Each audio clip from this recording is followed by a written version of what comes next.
সুপ্রিয় শিক্ষার্থী, আমন্ত্রণ জানাচ্ছি আজকে আমাদের খুবই গুরুত্বপূর্ণ টপিকসে।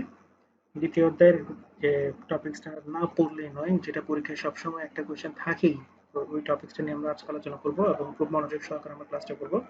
তো আজকের ক্লাসের যে পড়া সেটা হচ্ছে নেটওয়ার্ক টপোলজি। আমরা যে টপিকসটা নিয়ে পড়বো, নেটওয়ার্ক টপোলজি কাকে বলে আগে আমরা সেটা একটু জানি। কম্পিউটার নেটওয়ার্কে কম্পিউটার সময় একটি অন্যটির সাথে সংযুক্ত থাকার পদ্ধতিকে বলা হচ্ছে টপোলজি। অর্থাৎ নেটওয়ার্কে কম্পিউটারগুলো কিভাবে সংযুক্ত আছে, কেবল কিভাবে একটি একটির সাথে যুক্ত আছে, এটিকে আমরা বলছি টপোলজির মূল বিষয়। তো এই টপোলজি আছে ছয়টা।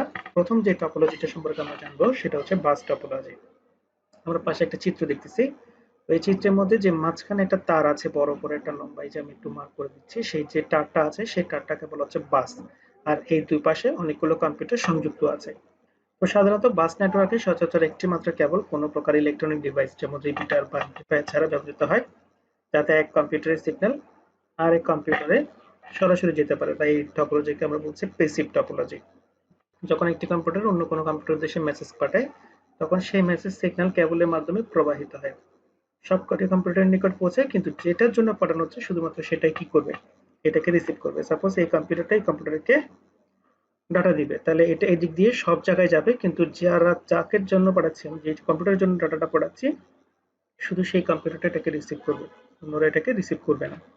তো বাস টপোলজিতে একসাথে কেবল একটি কম্পিউটার মেসেজ পাঠাতে পারে। কোনো কম্পিউটার যখন মেসেজ পাঠাচ্ছে তখন অন্যদের অপেক্ষা করতে হয় তার পাঠানো শেষ না হওয়া পর্যন্ত। তার মেসেজ পাঠানো শেষ হলে অন্য কম্পিউটার মেসেজ পাঠাতে পারে। তাই এই কম্পিউটার সংখ্যা বেড়ে গেলে নেটওয়ার্কের পারফরমেন্সে কিছুটা কি হয়, অবনতি ঘটে। এই জিনিসটা অবশ্য আমাদের পরবর্তী দুইটা টপোলজিতে ঘটে, একটা স্টার এবং একটা রিং। তো এখানে একটা গুরুত্বপূর্ণ ব্যাপার হচ্ছে টার্মিনেশন। টার্মিনেশন জিনিসটা কি? টার্মিনেশন জিনিসটা হচ্ছে, আমি একটু আবার উপরের দিকে যাই। টার্মিনেশন ম্যাটারটা হচ্ছে, এই যে বাস টপোলজিটা আছে, এই সেই প্রান্তে এবং এই প্রান্তে দুটো টার্মিনেটর দিয়ে যুক্ত করা থাকে। টার্মিনেটর কেন দেওয়া থাকে? যখন ডাটাটা এই দিক দিয়ে যাবে, এখানে গিয়ে যত টার্মিনেটর ওই সিগন্যালটাকে পুরোটাকে রিসিভ করে নেয়। মনে করো এই কম্পিউটারকে ডাটা দিচ্ছে, তো সিগন্যালটা যাওয়ার সময় কিছু ডাটা বা কিছু সিগন্যাল এদিক দিয়ে চলে যায়। টার্মিনেটর কি করে, এখানে যে টার্মিনেটরটা আছে সেটা সেটাকে রিসিভ করে একেবারে মানে অবজার্ভ করে ফেলে, মানে একদম আহ, শোষণ করে নেয়, যাতে এটা আবার ধাক্কা খেয়ে এই এদিক দিয়ে ফেরত আসতে না পারে। এটা করতে হয় কারণ অন্য কম্পিউটার যখন অন্য কম্পিউটারকে ডাটা দিবে, যাতে ওই একটা সিগন্যালকে মানে দুটো মিক্স হয়ে যাতে অজগর না পাকায় ফেলতে পারে সেজন্য। তো এটা হচ্ছে বাস টপোলজিতে একটি কম্পিউটারকে মেসেজ পাঠানোর জন্য টার্মিনেশনের ব্যবস্থাটা। তো এখানে কিছু সুবিধা অসুবিধা আছে, এটা একটু মাথায় রাখতে হবে স্যার। ছোটখাটো নেটওয়ার্কের জন্য এটি খুবই সহজ, স্বল্প ব্যয়, সহজে ব্যবহারযোগ্য এবং সহজে বোধগম্য একটি টপোলজি। বাস টপোলজিতে সবচেয়ে কম দৈর্ঘ্যে কেবল লাগে, এর ফলে এর ব্যয়টা কি হয়, কম হয়। আর বাস নেটওয়ার্কে সম্প্রসারণ করা যেতে পারে ব্যাকবোন বা বাসের সাথে বিএনসি, হবে এটা বিএনপি না, বিএনসি বা প্যারেল কানেক্টর ব্যবহার করা হয়, যাতে একটি আরেকটির সাথে সংযোগ করে দিয়ে এই নেটওয়ার্কটা আরো অনেক বড় করে রূপদান দিতে পারে। বাসকে বেশি দূর সম্প্রসারণ বা সিগন্যাল পারফরমেন্স সমত রাখতে রিপিটার ব্যবহার করা যেতে পারে। রিপিটারের কাজ হচ্ছে যে এক উইক সিগন্যালটাকে স্ট্রং করা। আচ্ছা, তো বাস নেটওয়ার্কে কোনো কম্পিউটার নষ্ট হয়ে গেলে অন্য কম্পিউটারে কাজ করতে কোনো অসুবিধা হয় না, বা নতুন করে একটা যদি আমি অ্যাড করি তাও তেমন কোনো প্রবলেম হবে না। কিন্তু কিছু অসুবিধা আছে। বাস নেটওয়ার্ক ব্যবহার করা হলে পারফরমেন্সে খুব খারাপ হতে পারে। নেটওয়ার্ক যদি বেশি ব্যবহার হয়ে যায়, একই সময় কেবল একটি মাত্র কম্পিউটার মেসেজ পাঠাতে পারে, আর মাত্র মেসেজ পাঠানো শেষ না হওয়া পর্যন্ত অন্যদের কি করতে হয়, অপেক্ষা করতে হয়। তো কম্পিউটার সংখ্যা বেড়ে গেলে এই সমস্যা ব্যাপক হয়ে উঠতে পারে।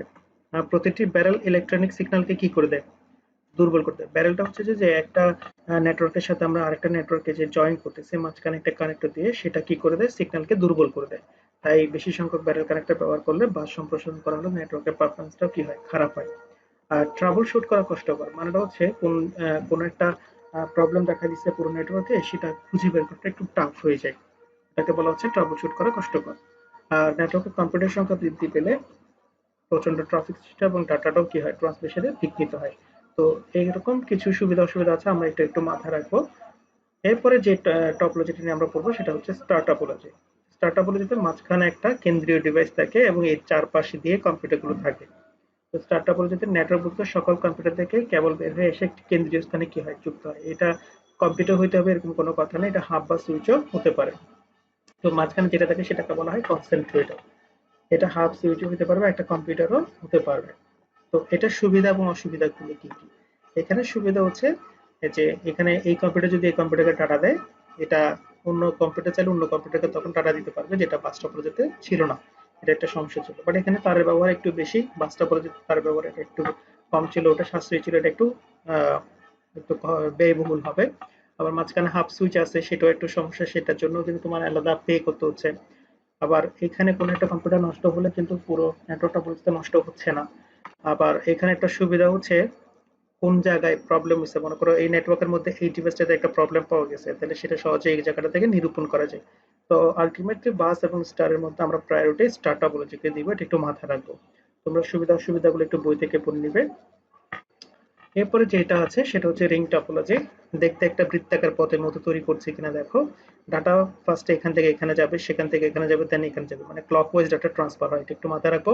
বৃত্তাকার পথ তৈরি করে, এবং এখানে কোনো একটা কম্পিউটার যদি নষ্ট হয়ে যায়, পুরো নেটওয়ার্ক টপোলজিটা তখন নষ্ট হয়ে যায়, এটা আমরা মাথায় রাখবো। তো উচ্চ ক্ষমতা সম্পন্ন নেটওয়ার্ক তৈরির জন্য এই ধরনের টপোলজি ব্যবহার করা হয়। এটার কিছু সুবিধা এবং অসুবিধা আছে। অসুবিধাগুলো হচ্ছে এটার কোনো জায়গায় প্রবলেম যদি, মানে কোনো একটা কম্পিউটার যদি নষ্ট হয়ে যায়, পুরো নেটওয়ার্কটা তো অচল হয়ে যাচ্ছে। এখানে কেউ কারোর উপর কর্তৃত্ব দেখায় না, সমান সমান অধিকার পায় এবং ক্লকওয়াইজ ডাটা যায়। তো এখানে নতুন করে একটা অ্যাড করতে গেলেও তোমার পুরো নেটওয়ার্কের কার্যক্রমটা একটু ব্যাহত হয়। এটা হচ্ছে রিং টপোলজির বৈশিষ্ট্য। সুবিধা অসুবিধাগুলো আমরা একটু বাসায় পড়ে নিব, আমি যেগুলো বলছি সেগুলোই। তো ট্রি টপোলজিটা দেখো, ট্রি টপোলজিটা গাছের শাখা প্রশাখা বের হওয়ার মতো করে একটা নেটওয়ার্ক গঠন করে, যে একটা থেকে দুটা, দুটা থেকে আবার অনেকগুলা। তো এইভাবে একটা নেটওয়ার্ক গঠন হয়, মানে স্টার টপোলজির সম্প্রসারিত রূপই হচ্ছে ট্রি টপোলজি। এই টপোলজিতে একাধিক কানেক্টিং ডিভাইস হিসেবে হাব বা সুইচ ব্যবহার করে নেটওয়ার্কভুক্ত সকল কম্পিউটারকে একটি বিশেষ স্থানে সংযুক্ত করা হয়। আর এটাকে বলা হচ্ছে সার্ভার বা রুট কম্পিউটার। তো এটার সুবিধা অসুবিধাগুলো কি কি? নতুন ব্রাঞ্চ সৃষ্টির মাধ্যমে ট্রি টপোলজি নেটওয়ার্ক সম্প্রসারণটা কি বেশ সুবিধাজনক।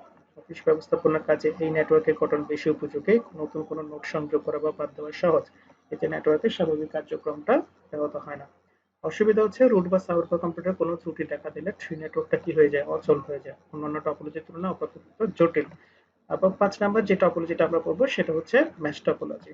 দেখো প্রত্যেকটা কম্পিউটার অন্যান্য প্রত্যেকটা কম্পিউটারের সাথে তারের মাধ্যমে সংযুক্ত। তাহলে সরাসরি প্রাইভেসি ভালো পাওয়া যায়, সেটা হচ্ছে মেশ টপোলজিতে। এটার যে ইউনিক বৈশিষ্ট্যটা আছে সেটা হচ্ছে যে খুব দ্রুততার সহিত সবার সাথে যোগাযোগ করা যায়, সেটা একমাত্র মেশ টপোলজিতে। কিন্তু তারের ব্যবহার প্রচুর বলে এখানে কস্টিংটা অনেক কি হয়ে যাবে, বেশি হয়ে যাবে। মেশ টপোলজির ক্ষেত্রে নেটওয়ার্ক প্রতিষ্ঠিত প্রত্যেক কম্পিউটার অন্য সব কম্পিউটারের সঙ্গে সরাসরি যুক্ত থাকে। এতে প্রতিটি স্টেশনের মধ্যে আলাদা আলাদা লিঙ্ক বা বাস থাকে, তাই প্রতিটি ওয়ার্কস্টেশন সরাসরি যে কোনো ওয়ার্কস্টেশনের সাথে ডাটা কি করতে পারবে, আদান প্রদান করতে পারবে। তো এখানে ম্যাশ টপোলজিতে তারের সংখ্যা নির্ণয়ের জন্য একটা সূত্র আছে, সেটা আমরা একটু মাথায় রাখবো, n into n minus one divided by two. তো এখানে যদি 5টি কম্পিউটার থাকে তাহলে টোটাল তারের সংখ্যা হবে 10টি, n into n minus one divided by বলেছিলাম কি 2। আচ্ছা, তো এইভাবে নোটের সংখ্যা বাড়িয়ে 10টি সেটা যে আমরা বের করলাম। ম্যাশ টপোলজির সুবিধা এবং অসুবিধাগুলো আমরা একটু করবো। যে কোনো দুটি নোডের মধ্যে অত্যন্ত দ্রুত গতিতে সংকেত আদান প্রদান করা যায়, কোনো কম্পিউটার বা সংযোগ লাইন নষ্ট হয়ে গেলেও তেমন কোনো অসুবিধা হয় না। অর্থাৎ সহজে নেটওয়ার্ক খুব বড় ধরনের সমস্যার সৃষ্টি হয় না। এতে ডাটা কমিউনিকেশন অনেক বেশি নিশ্চয়তা থাকে, নেটওয়ার্কের সমস্যা খুব সহজে সমাধান করা যায়। কিন্তু এটার ইনস্টলেশন এবং কনফিগারেশনটা বেশ জটিল। আর সংযোগ লাইনগুলোর দৈর্ঘ্য বেশি হয়, খরচটাও কি হয়, বেশি হয়। এছাড়া নেটওয়ার্কে অতিরিক্ত লিঙ্ক স্থাপন করতে হয়, বিধায় খরচটা আরো বেড়ে যায়। এরপরে যে টপোলজিটা আছে সেটা হচ্ছে হাইব্রিড টপোলজি। মানে স্টার, রিং, বাস, ম্যাশ এইগুলো দিয়ে যদি কোনো ধরনের আমি একটা বড় করে টপোলজি গঠন করি, সেটাকে বলা হচ্ছে হাইব্রিড টপোলজি। তো ইন্টারনেট একটি হাইব্রিড নেটওয়ার্ক, কেননা এতে প্রায় সব ধরনের নেটওয়ার্কেই সংযুক্ত আছে। হাইব্রিড নেটওয়ার্কের সুবিধা অসুবিধা নির্ভর করছে ওই নেটওয়ার্কে ব্যবহৃত টপোলজিগুলোর উপরে। এখানে একটা চিত্র দেওয়া আছে, যেমন এটা হচ্ছে স্টার, এটা হচ্ছে তোমার এই যে এটা থেকে এটা, এটা থেকে এটা, এটা হচ্ছে একটা বাস টপোলজি। দেন এখানে একটা দেখা যাচ্ছে মেশ টপোলজি। আবার এটার সাথে এটা, এটার সাথে এটা, দেন এটার সাথে এটা, এখানে একটা স্টার টপোলজি। সো এটা পুরোটাই হচ্ছে হাইব্রিড টপোলজি। তো আমরা টপোলজি গুলো একটু ভালোভাবে জেনে নিব, এখান থেকে কোয়েশ্চেন আসার সম্ভাবনাটা খুবই বেশি। সুপ্রিয় শিক্ষার্থীরা, এই টপিকসটা মারাত্মক ইম্পর্টেন্ট, আমি বারবার বলছি, একটু চিত্রগুলো সুন্দর করে এঁকে তাদের মেইন যে টপিকস বৈশিষ্ট্যগুলো আছে সেগুলো একটু মুখস্থ করার চেষ্টা করব। আর যদি এই টপিকস নিয়ে কোনো সমস্যা থাকে তাহলে আমাকে অবশ্যই কমেন্ট বক্সে জানাবে, আমি তোমাদেরকে সলভ করে দেওয়ার চেষ্টা করব। তো আজকে এই পর্যন্ত রাখছি, আগামী ক্লাসের অপেক্ষায়। ধন্যবাদ সবাইকে।